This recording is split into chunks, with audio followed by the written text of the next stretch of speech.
I see from behind your mask.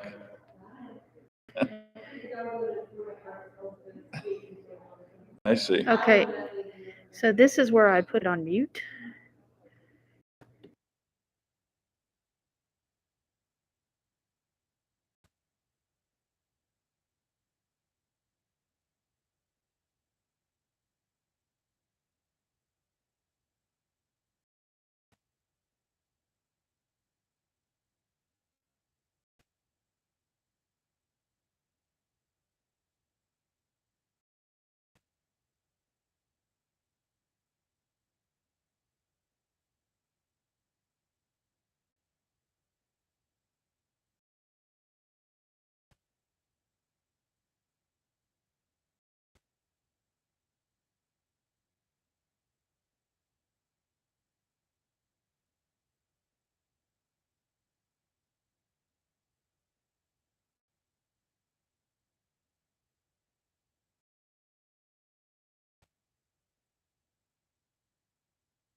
I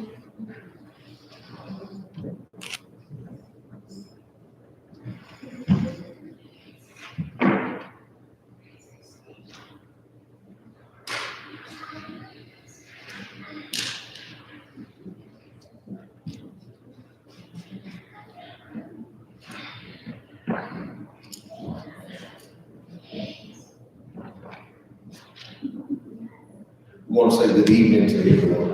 I want to thank you all for coming out tonight to show great concern this evening, Greensboro. As always, we'll start our meeting off with prayer tonight. We have Pastor Jimmy on from Grace Fellowship that will lead us in prayer tonight.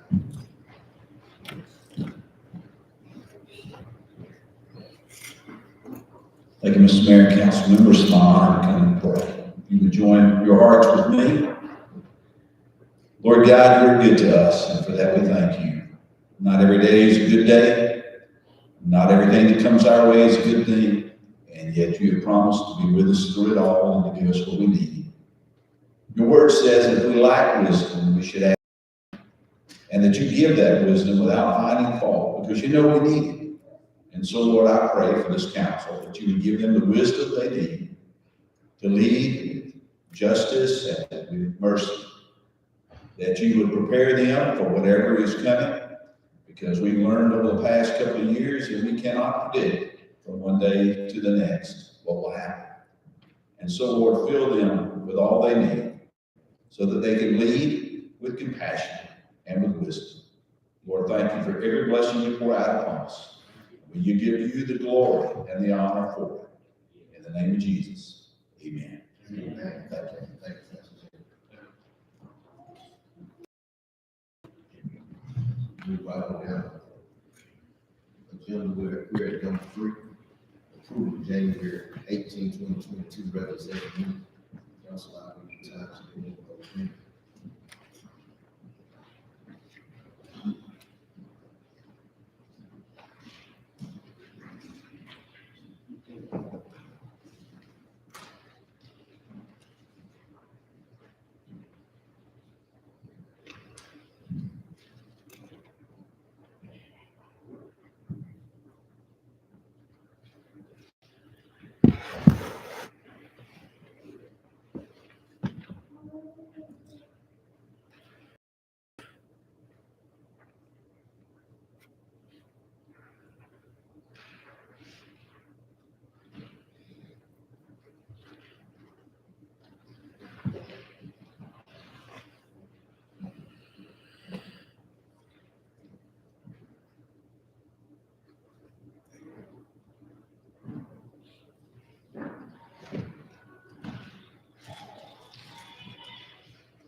I entertain a motion second to approve the regular session meeting. Second. It's been second, motion, all those in favor, give me one, raise your right hand.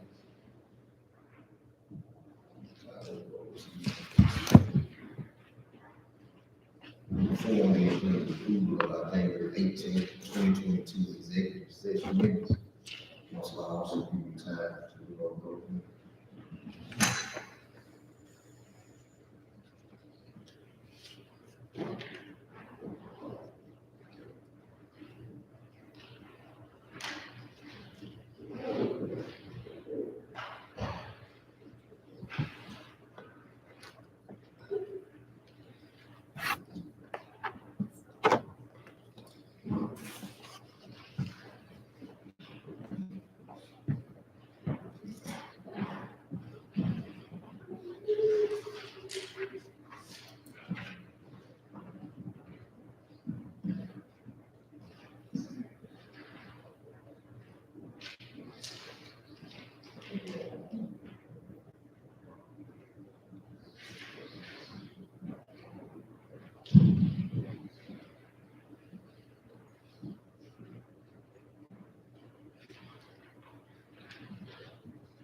If everyone is ready, I entertain a motion and a second to accept the executive session minutes of January 18, 2022. Motion. Second, any further discussion? No further discussion. All those in favor, let me know by raising your right hand. And proceed. Number 5 on the agenda is Mr. Chris Myers. Ask that you come forward. Mr. Mayor, council members, thank you for inviting me to be here tonight. I'm actually going to speak without my mask, just because I feel like it's easier. However, I have been vaccinated. My name is Chris Myers. I'm with the Georgia Department of Community Affairs. I'm an outreach coordinator for the Georgia Rental Assistance Program.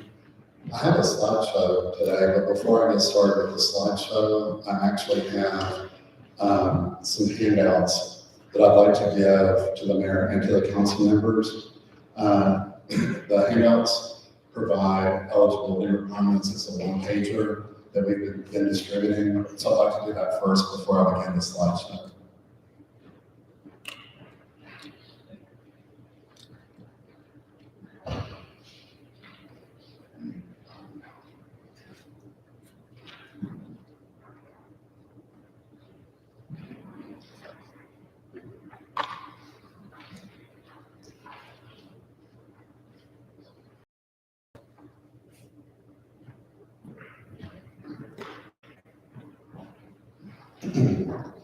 I'd just like to take just a quick minute to tell you who I am and who I have here. I'm a proud graduate of the University of Georgia. There are any Bulldog graduates, Bulldog fans in the audience.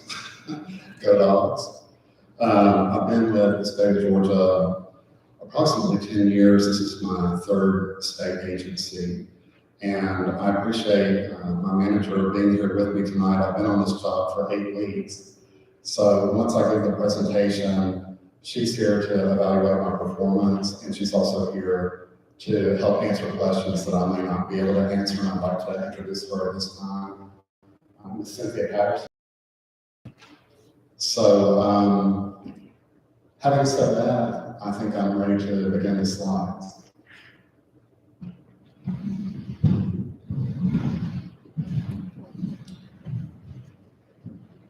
Okay, next slide.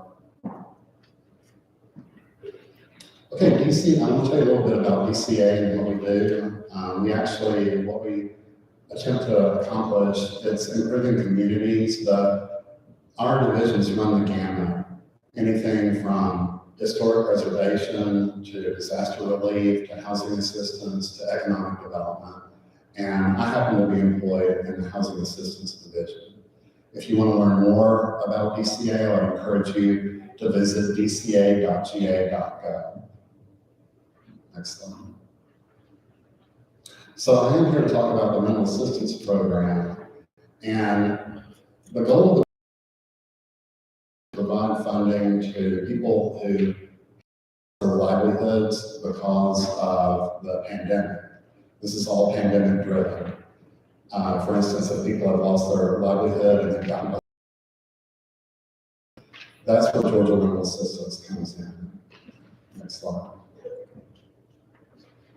Okay, the U.S. Treasury has allocated $25 billion to local governments. Next bullet, please.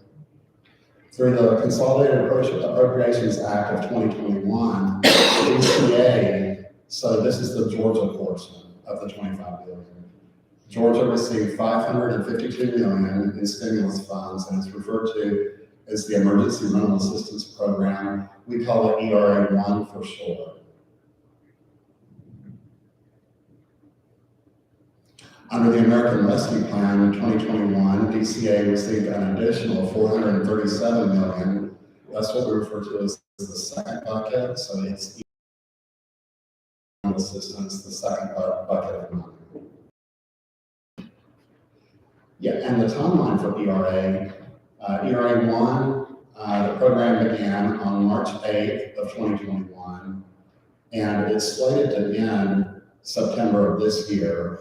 Of course, there's some variation with that because that's the projected date. However, if the funds are spent beforehand, then the program would end, it would consequentially end before September 30th.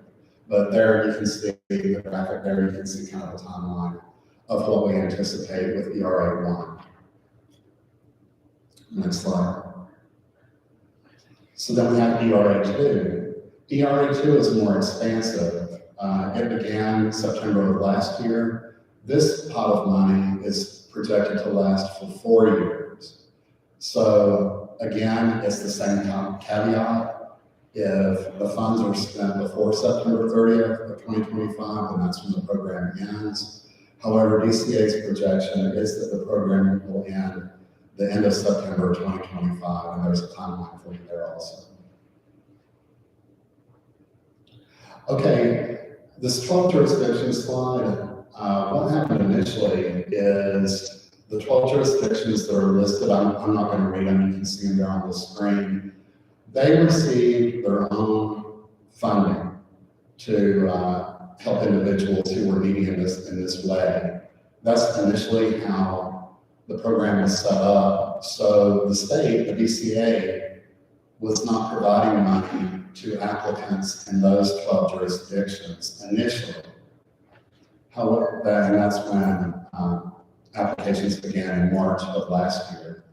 However, all of that changed in summer of last year, August of 2021. The decision was made that DCA would fund all 159 counties in Georgia. So those 12 jurisdictions that you see on the screen, they are still, and applicants who reside in those jurisdictions, they have the option of either applying to both. Again, it's a large federal program, lots and lots of federal dollars. So there are caveats in our program. The caveat here is if somebody applies, let's just say for example, somebody applied because they got a past due rent notice for November of 2020. If they apply to Cobb County and Cobb County pays monthly, and they apply to DCA for that exact same bill, past due rent for November of 2021, DCA they're not going to pay that bill because Cobb County has already paid it. So the caveat in those 12 jurisdictions is no overlap.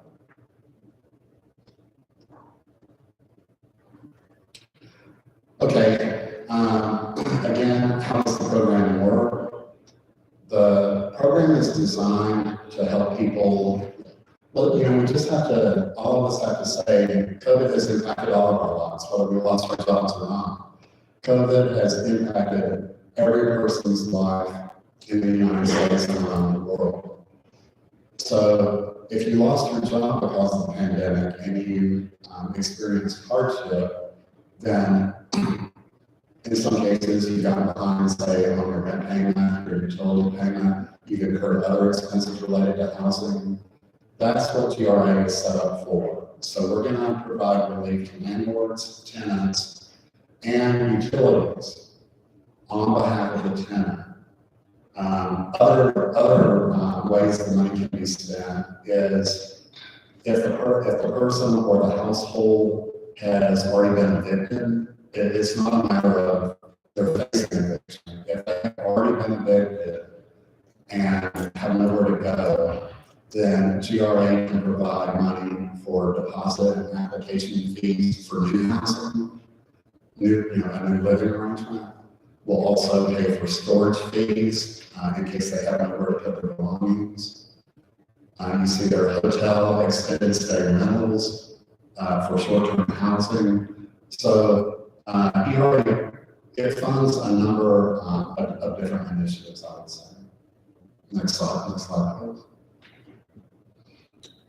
Now you're asking, okay, this is great, but how does a person or family, how do they get involved? So we have an application process. The preferred method for application is online. GRA has a dedicated online portal. You see there in the blue, the bright blue, georgiaassistance.ga.gov. And potential tenants or participants log in to the portal. They'll be directed logically through the steps. And as I said, our preferred method is online. We do accept paper applications. We accept fax. We accept paper applications through the US mail. The preferred method of application is online. They're the below the partner agencies. We've been very fortunate. DCA has lined up during the time that GRA has been in existence.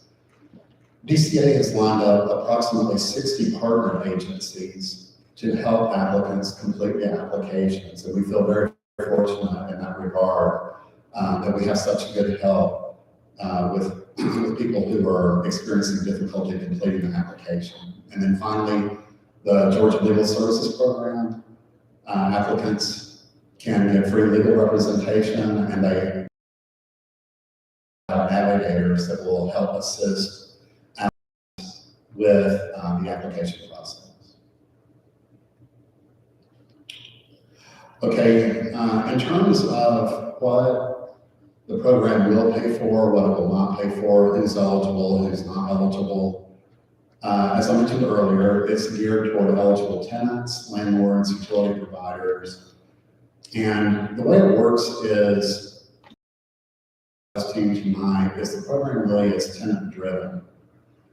It's great if the landlord participates also. In our ideal world at GRA, the tenant and the landlord both participate because documentation is required. And if we can get cooperation from the landlords, the application process just tends to go more smoothly. However, if the landlord does not want to participate for whatever reason, we can make payments to the tenant, and then the tenant can turn around and in turn pay the landlord the money that's owed. So the particulars in terms of past due, I would say up to 18 months of rental and utility assistance. And again, GRA will pay landlords and utilities on behalf of the renter in some cases. Arrearages, no arrearages prior to March 13, 2020, that's our benchmark. So if someone is trying to submit a past due rent or utility statement prior to March 13th, 2020, we cannot honor that. There are time constraints involved. So arrears, in terms of arrears, you don't have to present an arrear balance in order to participate in a program. We will provide money for arrears, but we also provide money for future payments. And as you see there, future rental assistance can be provided for up to 3 months at a time. The total months of assistance, including arrears and future support, cannot exceed 18 months. And this is not on the screen, but I'm going to add here that there's no cap to the amount of money that can be paid out. There are time constraints, so they have to work within the time period. But as far as dollars that can be paid out, for instance, let's just say a tenant applied for $300 worth of aid. If approved, that $300 can be paid out by GRA. On the other hand, if somebody's in dire straits and they've just gotten really behind on everything, rent, utilities, they've incurred all these extra expenses because of their housing situation. I'm just throwing this out there. It is just an example, but let's just say, just for the sake of argument, $10,000. Well, if they meet all the information is verified, if everything can be confirmed, then the program will pay out $10,000. So it's not just small amounts here and there to give people a hand.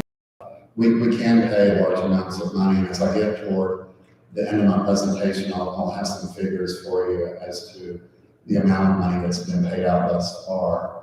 In terms of there on the right, in terms of future support, As I said, anything for future support is measured in 3-month increments. And the second bullet there, as far as housing stability expenses, that's our phrasing for eviction. If people have been evicted and they're submitting, I kind of referred to that on one of the previous slides. If they've been evicted and they're in dire straits and are desperate, there are a lot of expenses surrounding being homeless that can be submitted, that will be considered by GRA. Next slide. Okay, this is more about eligibility. This slide, those 3 check marks, all 3 of those categories, all 3 of those are 3 areas that are required. So that's why they've all got the green check marks there. And what I would say initially about this slide is, before I said it's tenant driven, and indeed it is, it's also very much income driven.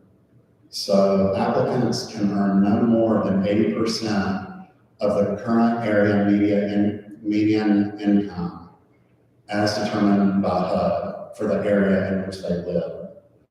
Again, income eligibility it may be based upon the household total income for 2020 or monthly income at the time of the application. And I can't emphasize that enough. This program is very much dependent on income information. So we do ask that as part of the application. There are a fair amount of documents that have to be uploaded if the applicant chooses to apply online. This program is very much income driven and it's tenant driven. So they're in the second category. That gets into a little bit more specifics. So have you qualified for unemployment? Have you had a significant reduction in your household income?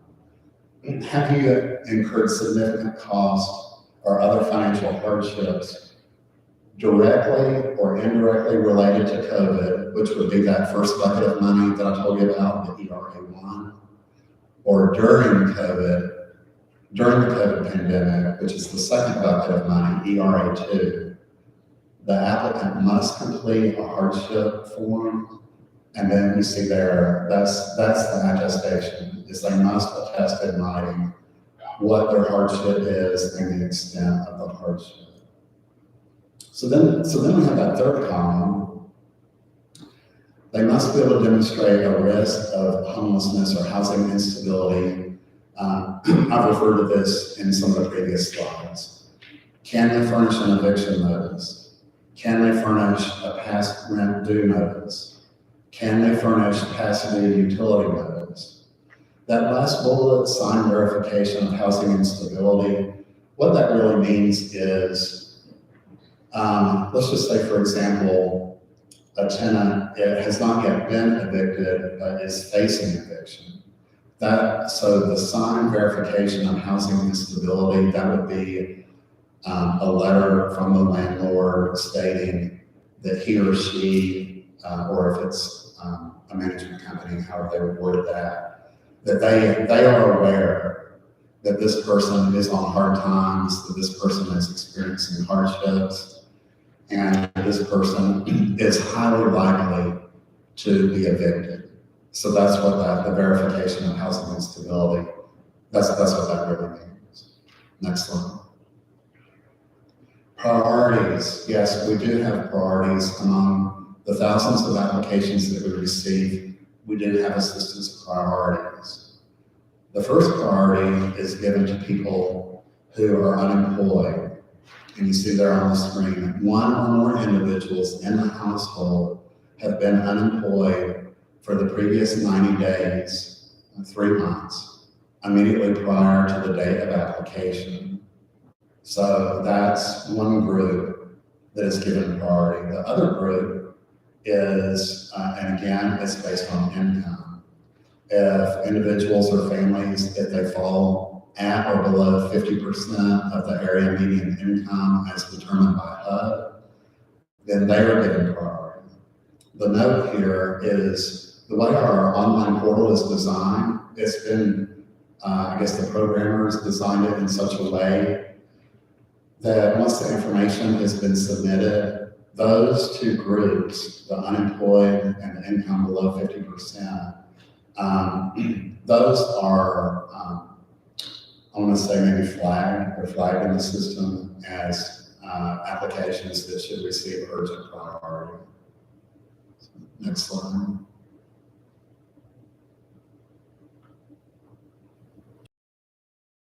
We have more eligibility, and I'm not a bullet list to you. All I would say about people who are already participating in federal programs, and obviously GRA, as I explained to you in the beginning, the U.S. Treasury has entrusted the states to distribute this money. So if we have federal money, ECA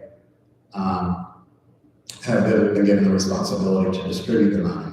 So most of you are familiar with Section 8 housing, that third bullet. I would use that as an example. Let's say, for instance, somebody's already receiving a monthly federal subsidy. Well, GRA, they are, even though they're already receiving that federal assistance, they're still eligible for GRA. But again, another caveat, because it's a large federal program, they can only, if they apply for GRA assistance, they can only receive the tenant portion of the rent. They can't request the tenant portion plus the federal portion. And you know, that's just logical. It's that double dipping philosophy again. No double dipping, no overlap. They can only apply for the renter portion. Next slide.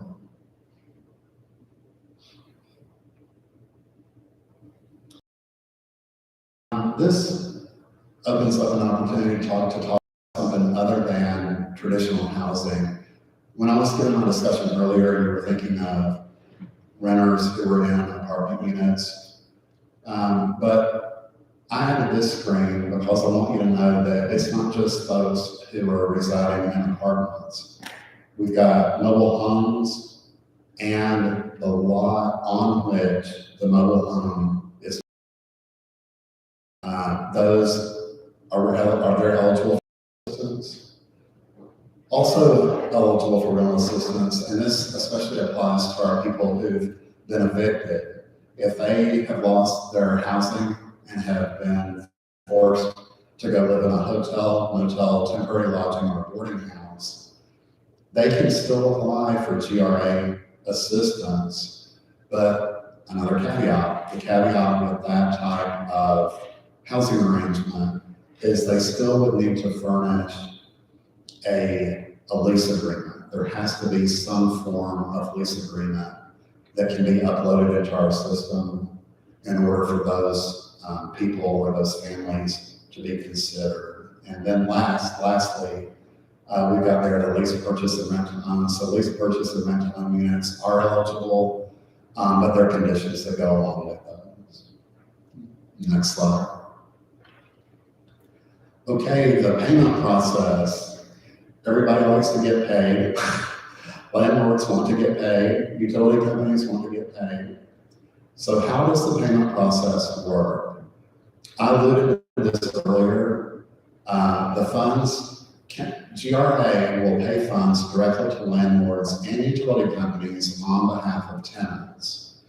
However, as I mentioned earlier, if the landlord, for whatever reason, elects not to participate in the program, then GRA will pay the tenant.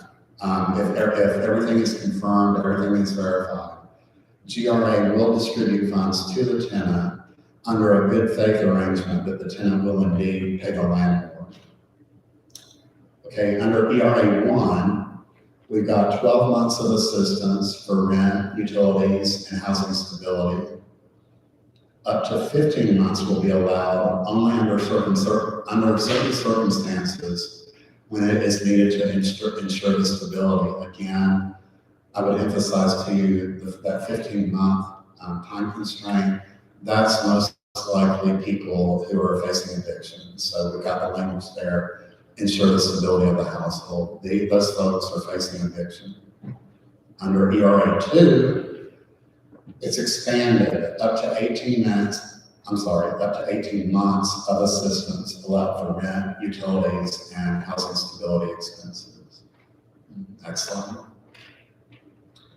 Okay, this is also part of the payment process. What I would emphasize to you here is just sort of an overview of what we do on our end with the processing. We have a number of underwriters and processors that work tirelessly to process these applications on a daily basis. So, as I said, the application, it can be submitted online by US mail, or again, there you see there at the top left, by tenant, and ideal situation that we get all the documents from the tenant, all the documents from the landlord. That is our ideal situation. Then, it goes through a review and approval process. And there are a number of steps involved with that result in either the application, it's either approved or denied. So, either way, the applicant is going to be notified. An approval or denial letter will be sent out. In the case of approval, we've got funds paid to the landlord or the utility companies. And the payments typically take the form of either ACH there is automated clearinghouse. We all know that's direct deposit. So the funds can be paid through direct deposit, or arrangements can be made for a paper check. Again, I would emphasize to you that GRA will pay the landlords and the utilities on behalf of the tenant. Sometimes we pay the tenant directly with a good faith agreement that the tenant will pass the money along. Next slide. This is the slide I was referring to earlier. I want to share with you some interesting facts about the work that DCA has done since the program was begun. So across the state of Georgia, at this time, we've had roughly 50,000 tenants who have applied. Tenants have been paid. $73 of the federal money has been distributed. We've got another 6.6 million worth of payments that are scheduled to go out. And I also want to let you know that we actually, at this, as I stand here and speak, we have thousands of applications that are being processed. The participation has greatly increased since the program began. And we do have literally thousands of applications that I would say are in the hopper, ready to be processed. Again, we have 60 plus nonprofit agencies across the state who serve as partner agencies. They can help people who are having difficulty completing the applications. And as I mentioned to you earlier in my presentation, we're so grateful to our community partners for the assistance they provide with applicants who are having trouble completing the applications. Next slide. So that completes my PowerPoint. Again, before I wrap up, I'd just like to say to you the two key takeaways. I'd like you to remember that this is tenant-driven. GRA is tenant-driven. The other key point that I'd like you to remember is it's income-based. Participation and eligibility are based on income. So it's that area median income that we talked about earlier that's been established by HUD. So everything that I've said tonight, those are the two key takeaways that I'd like you to remember. I want to take this time to thank Mr. Mayor for inviting me. I had an opportunity to speak with him directly. He invited me to speak with you. I'd like to thank the city council members. I'd like to thank the members of the audience for listening to my presentation. At this time, I'm available to answer questions, and Ms. Cynthia is available in case there's a question that I can't answer. Ms. Cynthia is available to help me out with that. So.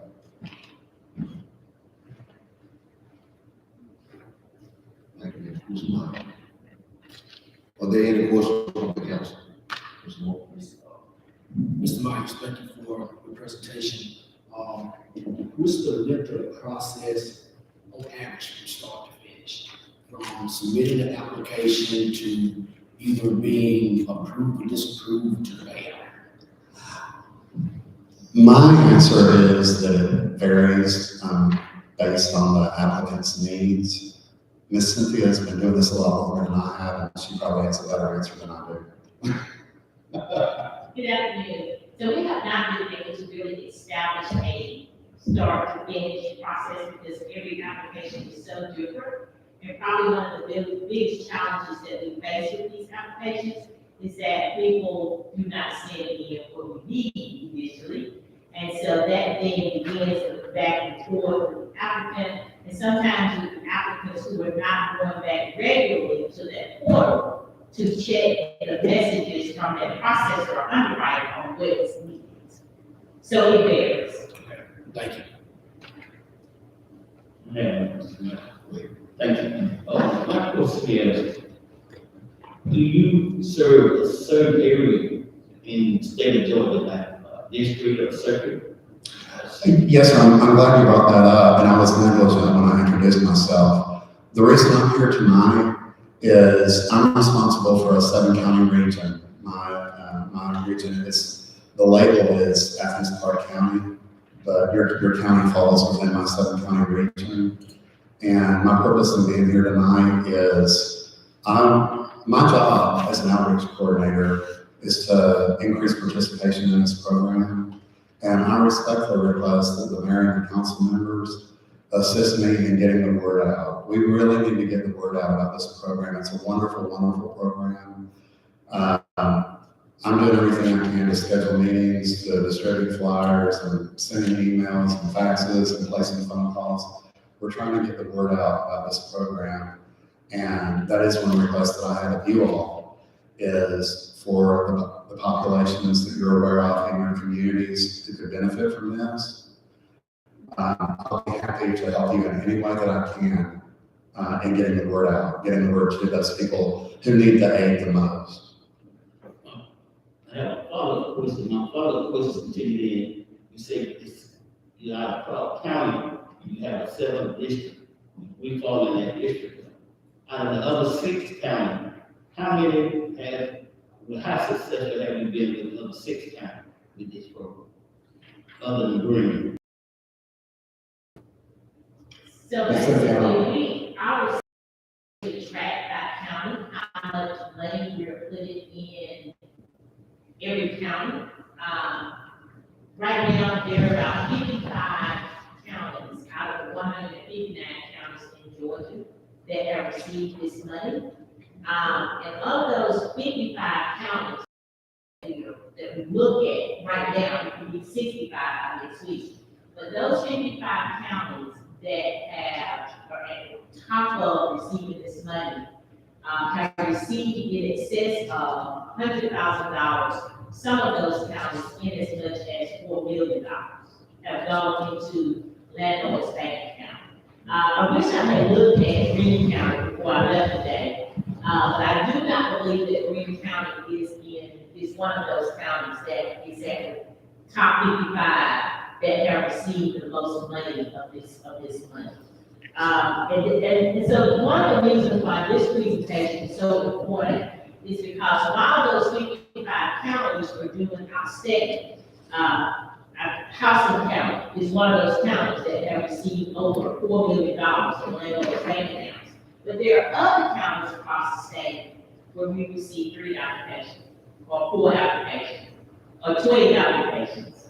And so that is one of the reasons why our commissioner decided to put coordinators like Christopher on the ground. There are 13 across the state to make sure that every person that is likely eligible to apply for this money hears about this money. Because it would be a sad day in Georgia for us to spend $1 billion, and some counties then say, well, we was at the $1 billion, I didn't hear anything about that program. And so that is the very reason why this outreach program is so crucial now, that we're statewide, because initially those 12 counties that you saw, we were not touching those counties. And so it is super important that they know that they now have an option to apply either to Cobb County or DeKalb County, but they can also come and apply to us. And it is then our responsibility to communicate with the key people in those counties to make sure that we are not duplicating the money for that same person for that same period of time. Okay, so I have one more question, Mr. Mayor. Mr. Miles, so after tonight, with my understanding, my mayor, William get back picture. There's a possibility that can we move up the ladder a bit? We don't want to get, we don't want to start trying to get some of the money. One of the other things that we can do tomorrow is, I will supply, Mr. Myers with that number for Green County tomorrow, so that he can communicate to the mayor, how much of this money has been distributed in Green County.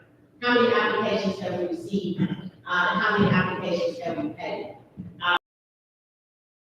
Applications that we received for Green County, and how we paid, and the difference in what we paid and what is lacking is probably because either one of them things happened. They were happy, I don't need the money anymore, I went back to work, and I paid our hands out in the assistance. They probably was denied because they were not eligible for the money, or they're still in the queue, waiting to be processed. Thank you so much. Thank you, ma'am. Councilman Rivers, any questions?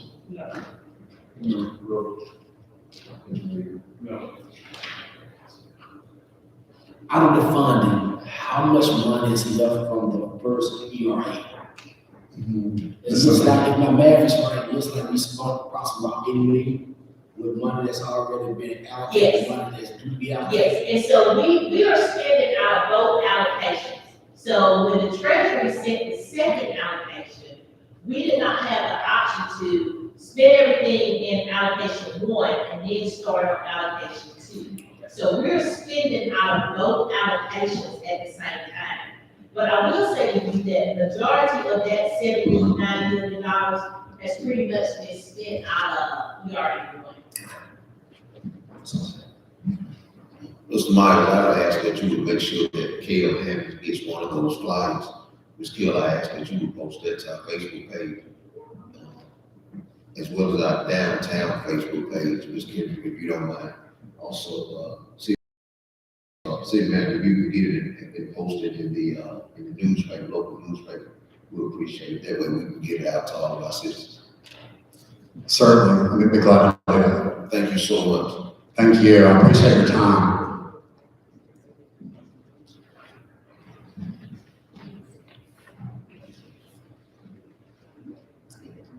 That moves us down to number 6 on our agenda. Now we're going to pronounce this right. That's something Hager requesting for a beer and wine license for a convenience store located at 1340 Martin Luther King Drive. Martin Luther King Jr. Drive, I'm sorry.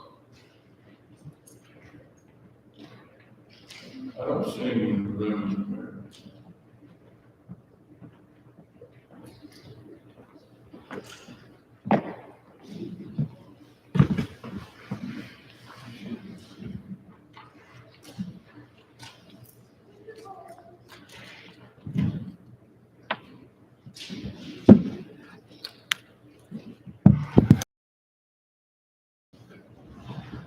I entertain a motion to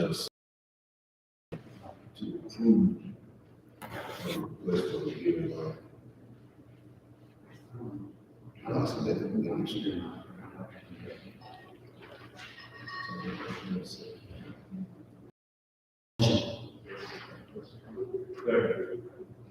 The motion is second, any further discussion?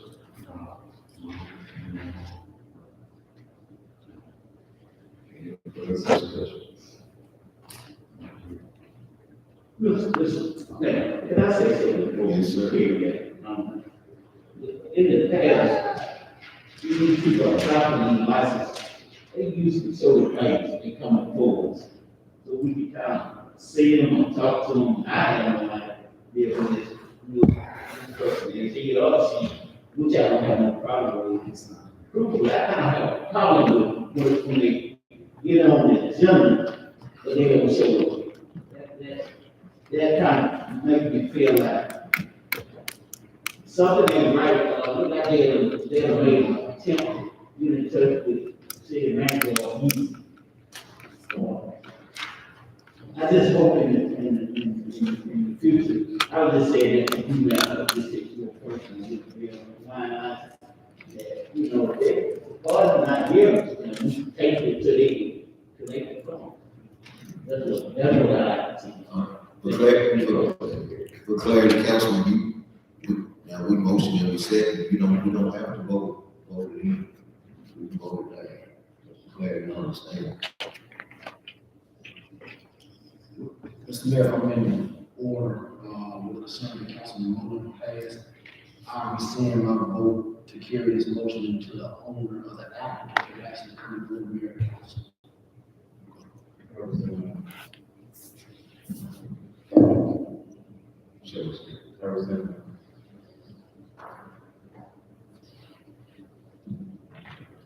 Any further discussion?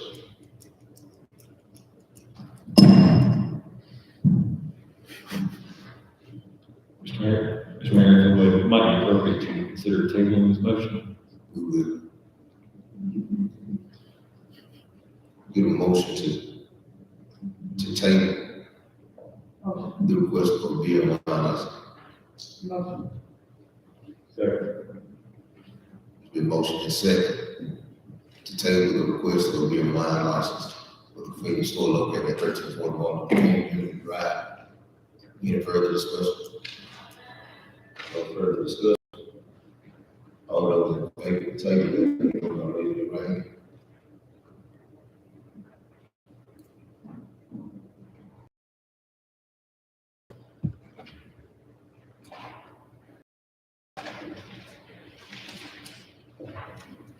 Unanimous decision.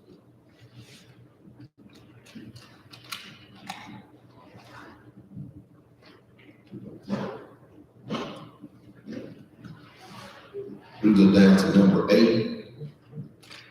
I'm sorry, number 7 on the agenda. It's Kale Hammonds and Kendrick Ward.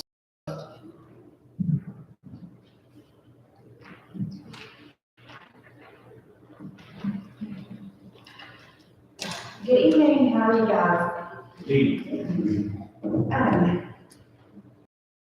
Everyone, y'all have our little booklet for our 2021 year-end report on and for the view. So we're gonna kind of kill a lot of last time popcorn this because we do see things that bounce off of each other. So we're just gonna go through it together. But Main Street is the Main Street is a national organization that tasked us with creating economic development, design, organization, and promotion for downtown and other communities across the United States. Public years back, they changed their Main Street approach to not just focus on this points. We have transformation strategies that are good ideas that filter down to each one of those points that we have to incorporate those points in our transformation strategy. So on page 1, we have our transformation strategies for the city of Greensboro that we've come up with. They are big long-term goals that we have tasks that we like to do and like with them. So our 3 transformation strategies that we will report to the state are to extend our downtown to historical village, both in residential and commercial, to preserve downtown Greensboro, improve the east-west cross street corridor while maintaining our historic downtown, and also the third one, and most important, is to maintain our historic downtown so that things outside of the downtown DDA corridor can actually thrive with it. Yeah, so Kendrick's exactly right, and we're excited to be here with you guys tonight, and some new faces around the table, and just to kind of orient you all to what Kendrick and I do. Typically, we speak before you with a supervisor's report twice a year. At one point, usually at the beginning of the year, we have an annual report for you that kind of summarizes everything that we've done in the year previous, and then when we come halfway through the year, we'll give you a midterm report. But we think it's important for you guys to have this information so that you can help tell the story of what Greensboro is doing and the things that we're accomplishing. And, you know, just to back up before we get too far ahead, we want you to know that we're always available to answer any questions you might have from your constituents about things that are happening in town or how we're trying to help promote and advance the downtown specifically. So that's really our main goal for you tonight, is to just share some of our excitement about the downtown with you so that you can help tell that story as well out in the community. So Kendrick did a great job of explaining our transformation strategies, and if you turn on over to page 2, you can see this report's kind of organized according to the 4 main points for Main Street, and the first of those main points is design. And design is really about how the downtown looks. So one of our big efforts to make downtown look nice, and in keeping with those transformational strategies to expand our downtown footprint, is our streetscape project. We've been working diligently to acquire grant funding and to work with the Georgia Department of Transportation so that we can expand our streetscape throughout the downtown. So when we refer to streetscape, we're talking about that section, kind of the T of downtown on Main and Broad, where we have the nice like hexagonal pavers and the pretty street lamps with the acorn light and the benches and things like that. That's our downtown streetscape. That's our look. That's a historically appropriate look for downtown, for our built environment, for our sidewalks. And we want to extend that look and those nice, pretty sidewalks throughout downtown. So we've been working to get funding from the Georgia Department of Transportation to do that along Broad Street. Since that's a state route, we have to work closely with GDOT to be able to accomplish that. We can't just go build sidewalks ourselves. We've got to get GDOT to approve those. So you can see that back in 2019, we received a Transportation Alternatives Program grant for $474,000. And then we found out just at the end of 2021 that we received a second TAP grant for $320,000. So that second TAP grant will carry us through the right-of-way phase, and then we'll be applying for additional funding, probably in 2023 for actual construction sidewalks. But you can see here in your pamphlet, the red area, this is the area that we hope to be able to include, and we're working to get through GDOT's design process currently. The other thing that we do that's a big part of how downtown looks is through our Greensboro Foundation for the Future, which is the nonprofit arm of the Downtown Development Authority. We offer facade grants to downtown business owners and downtown property owners. And so through that facade grant program, in 2021, we awarded 6 facade grants, and you can see the addresses there in downtown that were able to take advantage of that program. Basically, that's a matching grant for people who are making improvements to the exterior of downtown buildings. So that's one of our big tools in helping people help keep our downtown feel nice. So the next page, another part of a key big part of our downtown is our holiday lighting. People love it, the community loves it, and even our surrounding counties, people still talk about it. So, again, the holiday lighting contract was executed again this year, and we will continue to leave the lights up across the street until daylight savings time. It's kind of been our rule of thumb, because it's just so beautiful and people want to see it, but when daylight savings comes, we take it down because nobody's in there. And another design this year, we our tree board, which is another partner that we help. Our downtown tree board really pushed to manage trees in downtown Greensboro. So we pruned and fertilized a lot of trees on South Main Street, Bush Street, and we also worked on the trees, the 50-year-old trees that are in the Memorial Garden that are at the 278 Highway 15. And another piece that kind of goes into like organization, but we work closely with the tree board, which plants and prunes and tries to make sure the treescape around downtown Greensboro, not just on Main and South and North Main and Broad Street look good, but also the neighborhoods around it. But we work closely with the Green County CPP, the Greensboro Business Association, Tree Board, Highway 15, Classic Sale, and there's a list of others that we work with to make sure that we stay engaged and they know that we're going to help with as well. Also in 2019, I was put on the Georgia County Homes Association Board, which is a state nonprofit organization that works closely with all of our state departments. And again, this year I was re-appointed for, so I'm very excited throughout the state. Yeah, we're really proud of Kendrick that she received that, that nomination and has that honor for our city, because her serving in that capacity helps elevate Greensboro's reputation out on the state level. So we're super excited for her about that. Moving on down on page 4, the Georgia Department of Transportation Local Administrative Project Certification. So we talked a lot about streetscape earlier, but that streetscape project would not be possible. We wouldn't be eligible for those grant funds if we were not a LAP certified city. And being a LAP certified city with GDOT basically means that we can go after grant funding with them, and we can administer our project locally in-house. So we can retain some design control over the way the sidewalks look, so that we keep those acorn land standards, and we keep those hexagonal pavers that are so important to Greensboro as kind of our built environment and our sense of place. So, that's kind of one of the things that we've done that isn't super glamorous, it's not super exciting. The city managers are very gracious to go to all these trainings and help us maintain our LAP certifications. Robin, myself, and I have done a lot of those different courses so that we can maintain that GDOT LAP certification, which ultimately helps us be eligible for grant funding. A lot of grants work that way. To be eligible to apply, you have to maintain different certifications and things like that. And that's part of what our office does, is help make sure that we're staying abreast of those opportunities so that Greensboro is well positioned to leverage different funding opportunities as well. If you turn the page, one of the things that our office tries to do is track some important key metrics for downtown. So one of the numbers that we really like to keep abreast of is how many people come to downtown each day, and this is the place where they show up for work. Obviously they don't all go to the same place to work, but we like to think of downtown as an employment center for all of the county. And you can see that in 2021, Kendrick, we had roughly how many people working in downtown? Whether it's 445 jobs.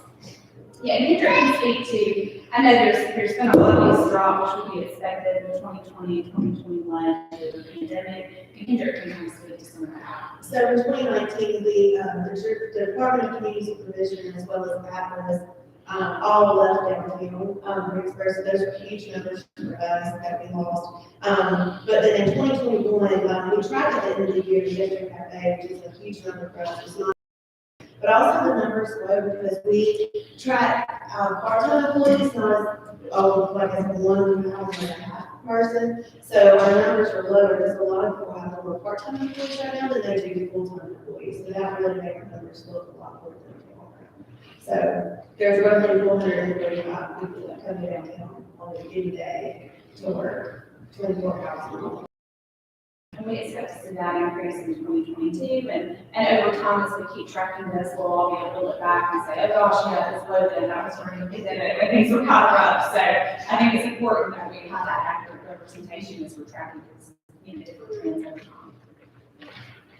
The other thing we don't look at, page before we talk about how we're seeing the vacancy rates, that's something that we track in our office as well.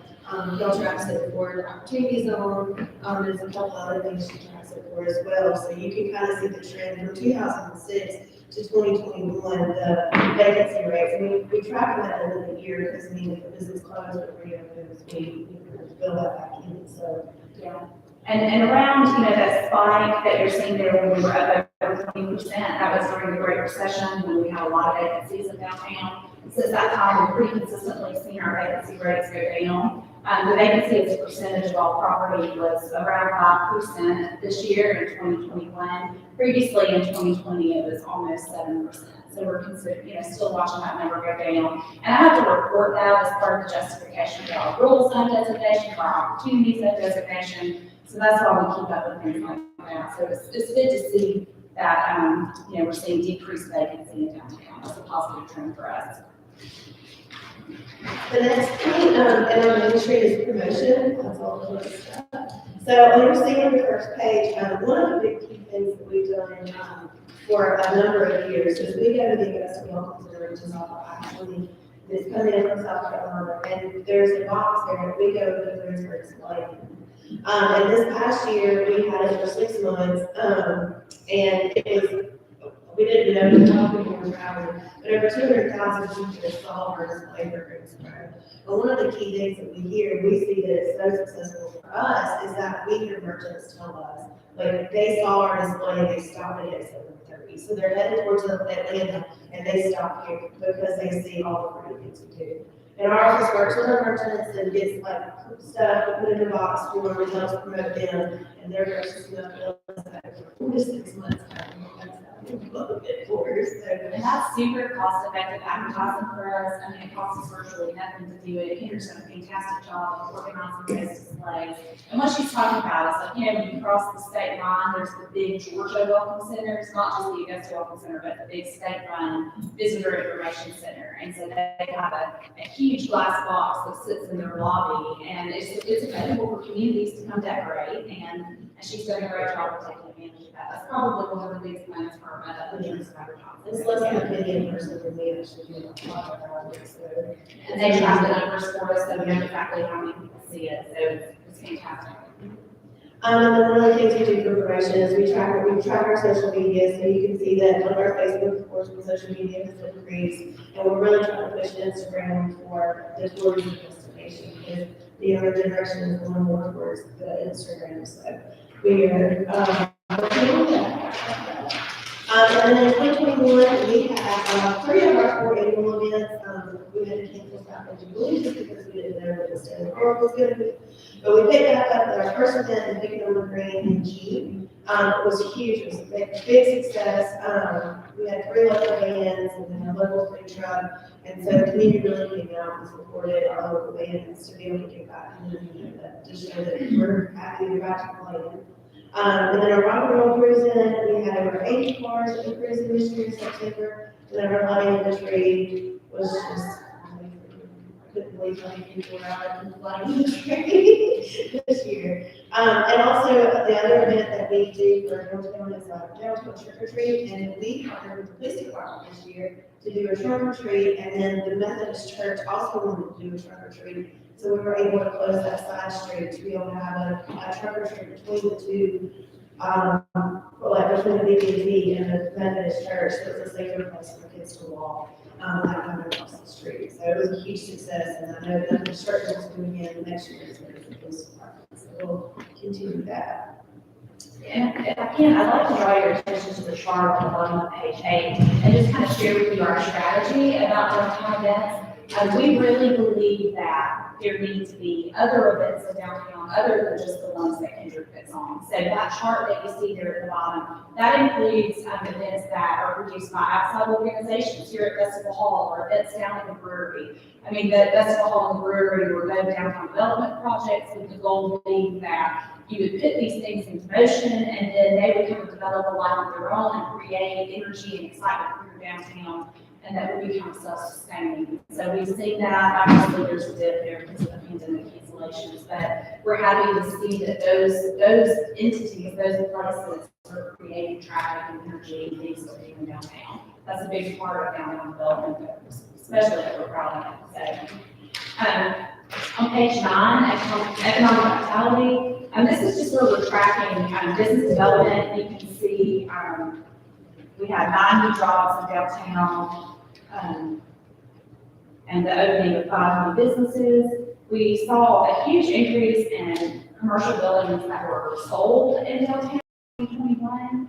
And through that selling and buying and selling property, we actually saw over $2 million invested in downtown in 2021 for private investment. If you want to pick up the public fund investment. So one of the things that the state office has us, or they put a formula together, we track our public private investment. And so between the buildings being sold in downtown, people renovating the buildings, and then facade grants and other little things, we had a $2.7 million public private investment in downtown. So I mean, that's y'all helping us to the baskets at springtime through the summer and just keeping the sidewalks clean and everything, and then also everything else the community is doing to keep, to buy buildings and fix them up to make sure that we have good tenants. So for a town our size, $2.7 million is outrageous. I mean, you just don't even see this kind of numbers in the town our size. So, I like to concludes our presentation. The next couple pages are the events, which we'll have to roll over. And some pictures for you to see, and then you can see more talk about Augusta. They have a breakdown of how many people's on display and months that how everyone's going to stay out there, so. And we also included, Kendrick did produce a new walking tour brochure this year, and we also included, just for you guys, the news releases that we released on our office, just so you can get a sense for the type of, projects that we're doing and the information that we just want y'all to have. Yeah, we're happy, we appreciate the opportunity to speak with you, we're happy to answer any questions. Thank you so much. Is there any questions for Ms. Kendrick and Ms. Katie? Councilman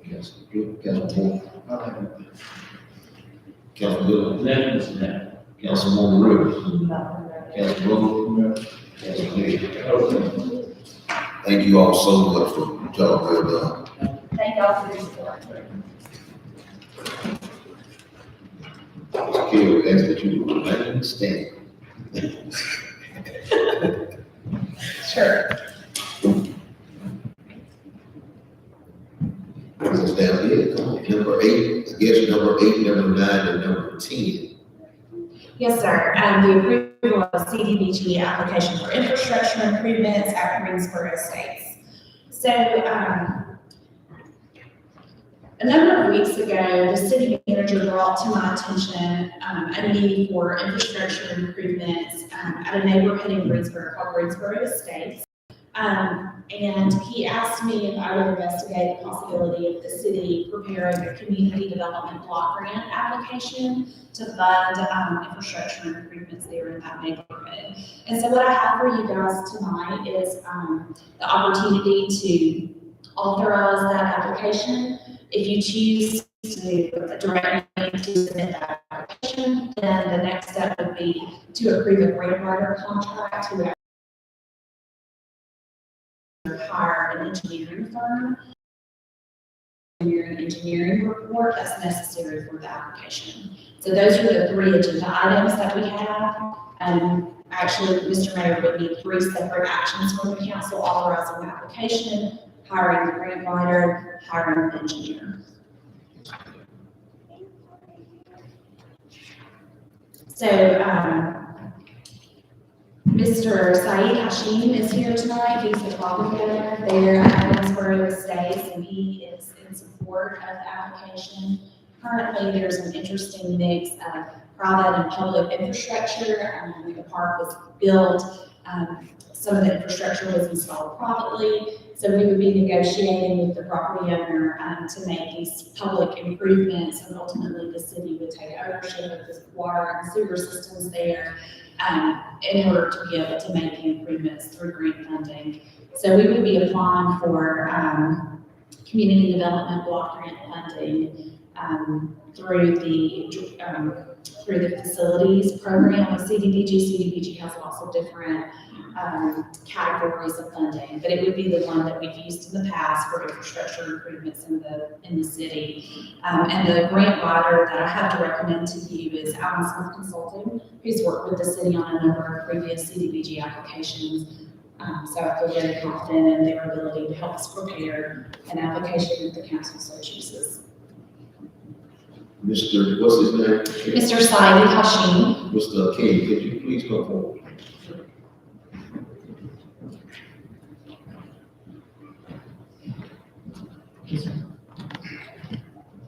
Before we go any further with the approval, Mr. King is the property owner there at what we call Greensboro Estates. Well, do you have any questions? No, Mr. King. Councilwoman. Councilwoman Rivers. Councilwoman. Oh, yes, I do. See, city got a main line right there through that property, right? And all the other coming from trailer that belong to the trailer park. So we're gonna take over his part of the trailer park too. So he got a park, a gravity flow on the house side. We're gonna take over the whole. We're gonna take over the whole thing, the whole project. think that would be a question for Kev. Do we take over, is it, What we will do is the engineer will design one that's sufficient. I think you know that the one there is not sufficient. And then once one is designed and installed that is sufficient, then it will be donated to the city. So, anything else? just one question, so when you mean it's gonna be donated to the city after this engineering is done, that means that we take over the upkeep and the day-to-day functions of that pump station, correct? Can you repeat that one more time, Councilman Moore? So, the comment was made that it's gonna be donated to the city after the project is complete, that pump station. So that means that we're gonna take responsibility for the day-to-day operations and the day-to-day upkeep, will allow the maintenance department, our water department. They're gonna be the ones that are gonna be Using doing the the maintenance of register. that particular pump station. How long have you owned this property? We purchased this property in 2017. 2017. Okay, what are your future plans for that? So I had provided a landscape of where we are today, where we were in 2017, where we are today, and where we want to be down the line in a couple of years. I provided a written document to scale and Mr. On that. And basically what we would like to do, so is we want to make sure that the standard of living there is improved drastically. And we have been doing that continuously since we purchased the park. And we wanted to do it even better because we, myself and my partner, we are driven not only based on business reasons, we are driven with the passion to work for the community, to give back to the community. So that's a passion we are driven with. And I have articulated everything, like what we could do to improve the structure of the homes, what we could do. Basically what we are asking in a nutshell is the infrastructure below the ground, which is the water, sewer, mainly, and the roads. And, because the water and sewer currently belongs to the city. So if the city augments and helps us with that, we will help in making sure that remaining part of the district growth process. We currently don't own it. It was private, so I'm trying to request it. I rode through today, I see a lot of debris. Some of them are for sale. Are you selling them or what's going on?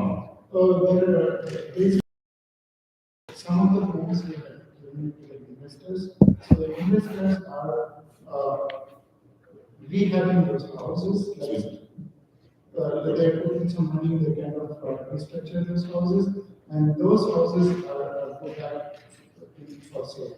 Like maybe for like on an RTO basis, a ready to own basis, so that we can afford that. So your investors are selling homes over there? Yes, just a few of them, like 5 or 10 homes. How many do you have total over there right now? 42. 42. Right now we have 42, and one bedroom, and 142 trailer homes, smaller homes. How many investors are involved in this? Maybe 2 or 3. Maybe. Just about 2 or 3. 3 people, 3 investors.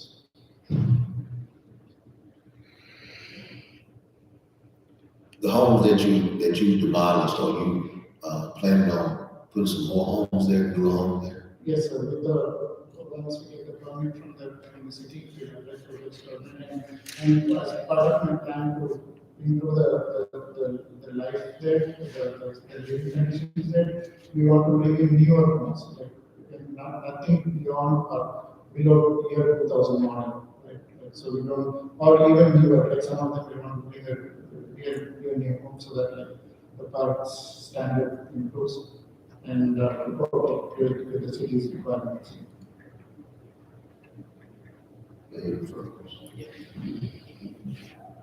So the homes that you're gonna be bringing in, are those gonna be mobile homes as well? Yes, sir. Okay, so that brings me to another concern that I opened up can of worms, but about that roof pitch, that 512 roof pitch. In our boards, we've had some concerns about it in the past. Yeah. Because he's great for the, as a trader, as he's It's a question, but let's get it out. Sure. Right, you couldn't bring in new ones, and the city's had some issues previously with that requirement for mobile homes, but grandfather allows you to keep the structure there, but you can't replace the structure. Yeah, Mr. Washington and his parents, I didn't try to come tonight, come to plan to make a presentation. He's been very gracious with the questions, I certainly appreciate that. And he's given us lots of ideas of ways that he would like to, improve the housing there. And I think, Councilman Moore, to your point, there's a lot we have to sort through. He wants to add new trailer park homes there, and we've got to figure out if our ordinance is even allowed for that. And to that end, I've had Mr. Chitlin take a look at his presentation, and Mr. Machine understands, one of the things I've communicated to him is that we've got a lot of work to do to come to terms on what those improvements look like and make sure that they match our code. But I think the urgency tonight is that if we want to submit a CDBG application in the 2022 cycle, we need a taxes blessing at this point in time. One of the things I became concerned with is if we really want to sort out the housing improvement plan, and we certainly can do this, but I don't think we can have it sorted out in time. I think we can do one or two things. You guys can authorize us to make a CDBG application, and we can work with the machine while we're application, they come to terms with a good housing improvement plan as well. Or we can wait and do CDBG in 2023 and work with him to make the improvements in the interim. So that's really, it's the council to just give us direction of staff of what you want. And my statement is not to delay the project or process, it just as for city officials that don't lose sight Yeah, absolutely. of that going downstream. So we just need to have our concern when it comes to that. Yeah, I agree completely, and I absolutely, I think the city manager and I, and, Mr. Chitwood have been working the same thing.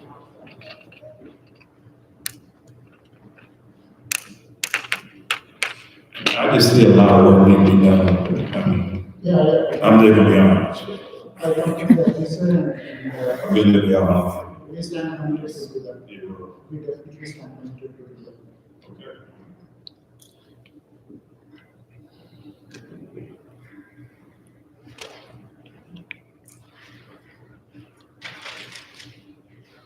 Any more questions from the council? What's that? Yes, sir. My question is mostly to the city manager. I know, at least I hope you definitely up on top of this with Mr. K.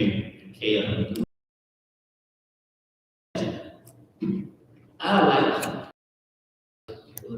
Mr. McNeil just said, that area, we know it needs a lot of improvement. But we don't want someone to come in and invest in this. This 2022, take down old trailer and still bring it 2012, 2013.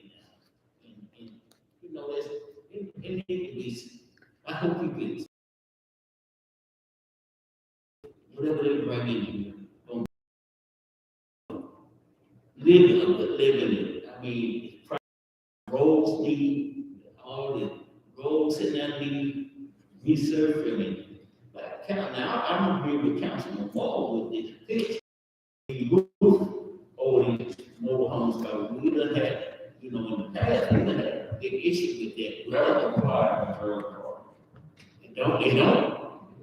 Not even if it's a mobile home. But I thought if you brought some new one in, If you brought new ones into R1s and R2s, okay, that's when it applies. Trailer park, you can have a single one. I got you. Okay. That's good clarification. That's what I want. That's what I want. Thanks a lot to know that. City Attorney, is there anything that we can do to bind the property owner to an agreement saying uphold them to certain standards before or after we apply for this loan? Chair, one thing we've given some thought to is the imposition of the zoning district that would go over this property that would require there to be a higher level of improvement that goes back in. What those terms actually look like will have to be decided between the property owner and the city council. But essentially that would require that any new development meet a standard different than what's there today. That would probably be the easiest way to find the applicant or the landowner. There's probably a number of ways you can make that happen, but that one would allow us as a city to, as long as the landowner agrees, to set the rules and set how those rules will be enforced. If we put zoning in place that requires them to do additional development and they don't follow those rules, and they wouldn't get a building permit, or we could enforce it against them through our city staff to ensure that they follow those rules. I think that's what we would probably move towards if this body were to approve the agenda items. I think the next step is to sit down and come up with those standards and then have this body approve the zoning in that fashion. I think that would be pretty close to what I've heard or what I understand to be the issues, subject to us all agreeing what that looks like. Thank you. And can I say something? Yes, sir. I mean, fire protection, you don't want to his land, leaving that whole plane. You need some fire protection in there, you know, fire plugs in there. See, You need fire protection. You know, fire plugs on the 2 inch line, leaving home. now, to my understanding, this infrastructure will do everything that's down there. So I'm sure it will cover fire protection. Well, I mean, I think that would be a result of the preliminary engineering report of the engineer study of the situation. There's only so much grant money available. So it's a question of how much is needed versus how much money there is funded. Okay. So we may not be able to, I don't know, we just won't know. I think the engineering codes are gonna require. I think you're right, Mr. Garland, that it's gonna end up with probably a 6 inch. Thank you, Councilman Rowe. All right, we'll go line by line out.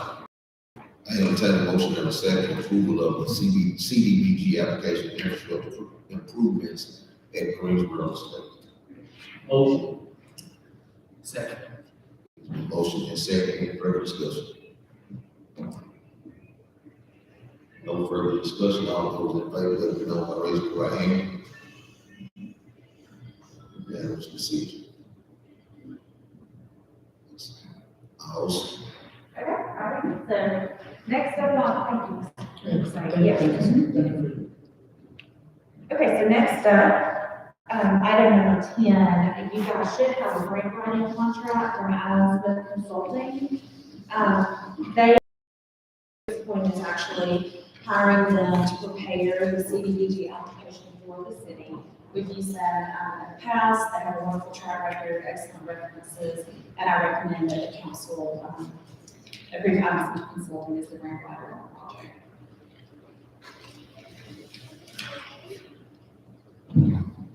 Adam Smith is the grant writer. Is that correct? Yes, sir. I have a motion and a second to approve a grant writer for CDBG, as Adam Smith consultant for the infrastructure improvements at Greensboro Estates. Motion. Second. It's been seconded. Any further discussion? No further discussion. All those in favor, let it be known by raising your right hand. And Mr. C. Okay, thank you, council. And finally, you all should also have an engineering proposal from the engineering group, Mr. Mike Bledsoe, who's the city engineer, to prepare the preliminary engineering report that's necessary for the grant application. I recommend that the council approve him as the engineer on the project.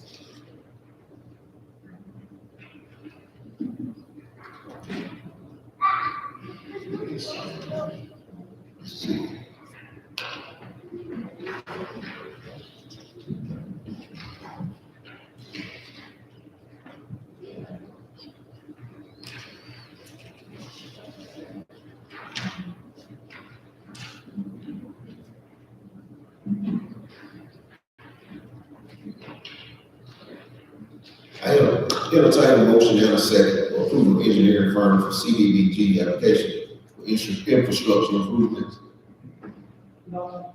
Second. It's been second. All those in further discussion? No further discussion. All those in favor, let me know by raising your right hand. Unanimous decision. Thank you, Councilman. Thank you. Yes, sir.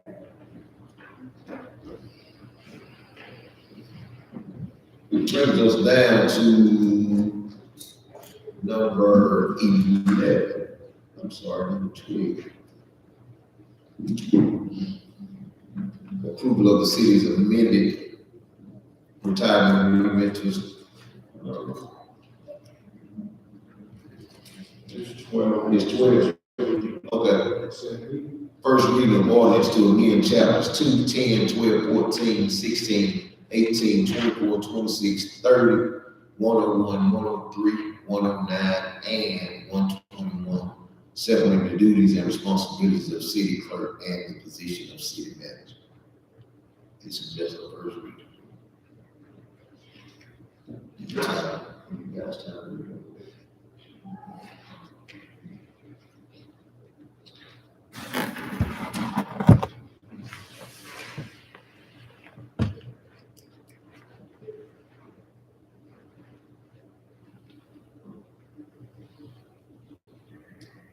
Since it's just the first reading, we'll move on down to number 13 on the agenda.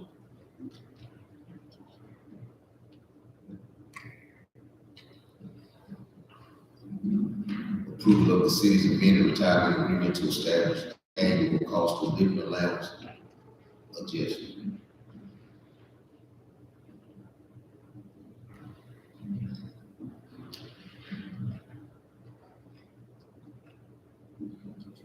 City manager, you want to share council a little bit more detail what is doing?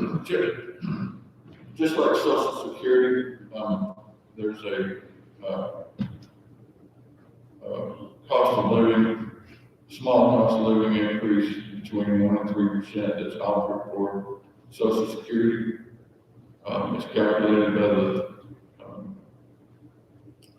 the Social Security Administration every year using economic data.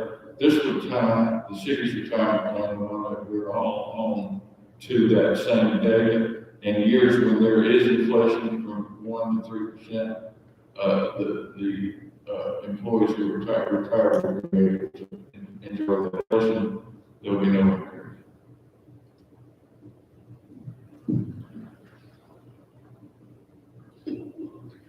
Any questions?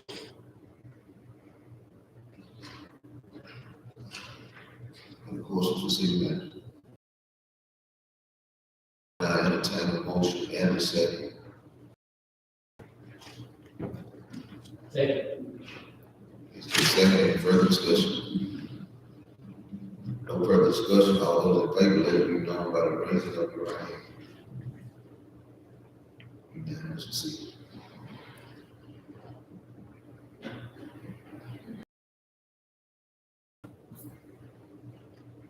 So that's number 14 on the agenda. Any unfinished business? I don't have any council report. Yes, Mr. Manager, to the mayor council, I went down today, to the maintenance department, by being a liaison, and Mr. McQuarrie was out.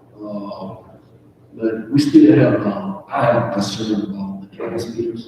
There's a card reader that's not working. So in the past, what I understand is you have to put your card in for it dispersed to let you get gas and diesel. Yeah, it was a dongle.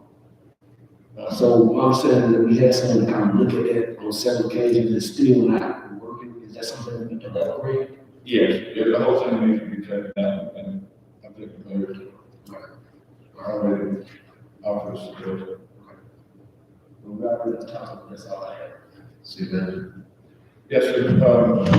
Mayor and council, we've been in discussion with the, Green County Board of Education about a new school that they proposed to put on, Meadowcrest, be an elementary school to start with possible middle and or high school in the future. There are no utilities out there. The school has proposed the city's assistance in bringing our utility, which is a run of a little over a mile. Our water tank now that's in the area.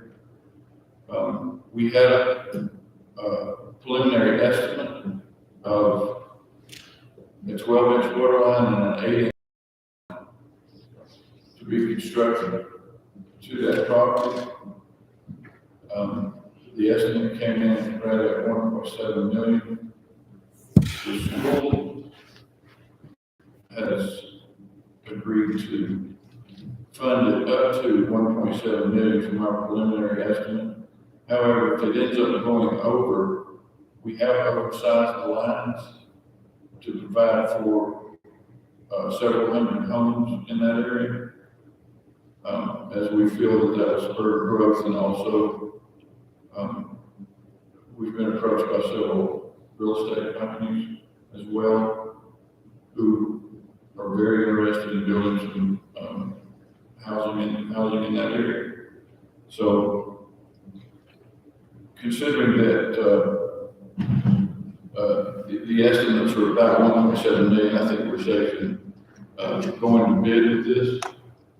It's going to benefit the city in taps, sewer taps, water taps, as well as water sales in the future. It'd be my recommendation that we enter into the contract with the Board of Education.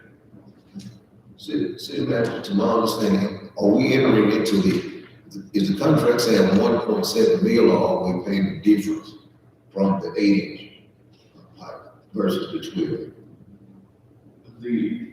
It's my understanding that the 8-inch is what's included.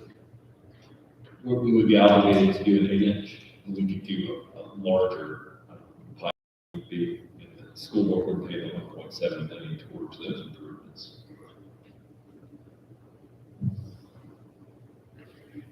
Council, you've heard the request of the city manager. I'll take a motion, have a second, to accept IGA between the city of Greensboro and Green County Board of Education. Motion. Second. It's been seconded. Further discussion? No further discussion. All those in favor, let me know by raising your right hand. Unanimous, proceed. Yes, sir. Thank you. Yes, sir. Anything else? Sir? No, sir. What's the term? No officials. Councilman Miller. Nothing, Mr. Mayor. Councilwoman Ritter. Nothing. Councilman Rowe. Councilman Neal. Okay. I don't have any. Move those next down to the next item on our agenda, which is new business. I don't have any. Councilman Moore. Just remember, Mr. Mayor, I discussed the real estate property matter in executive session. Right. City manager. No, sir. City attorney. Mr. Mayor, I will need an executive session to discuss litigation. Okay. Councilman Miller. Yeah, I have, a couple of things, Mr. Mayor. It's really to city manager. I think a couple of months ago, maybe could have been more than 3 months ago, I approached Mr. Manley about our city employees for their appearance. It's time for us to do something for our city employees for their appearance. Because they look just like I do, you know, not many work for us. I mean, I just wish we could look at some uniform company that will come in and look at that and make ourselves look Yes, like the city. we've already looked at it, we've made a decision, and we've asked them to bring us a contract. I apologize, Council. Okay. I didn't get that information to you, but I already looked into it. Thank you, Mr. Yes, sir. Thank you, Mr. Mayor. Good. I'm good, Mr. Mayor. Councilman Williams. Council, no. Councilman Neal. No, Bring us down to the next item now, then is public comments. Any public comments?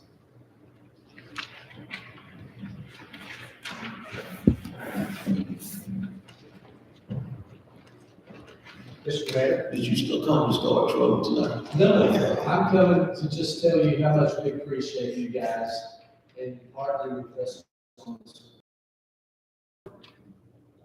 time of growth. And I just want, on behalf of the Board of Education, to thank you. Appreciate it very much. And anything we can do to make that transition smooth, we're here. Thank you, Mr. Steve.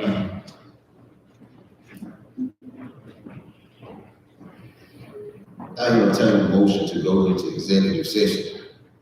Motion. second. And second. All in favor, let me know by raising your right hand. Unanimous decision. You fine folks will give us just a moment.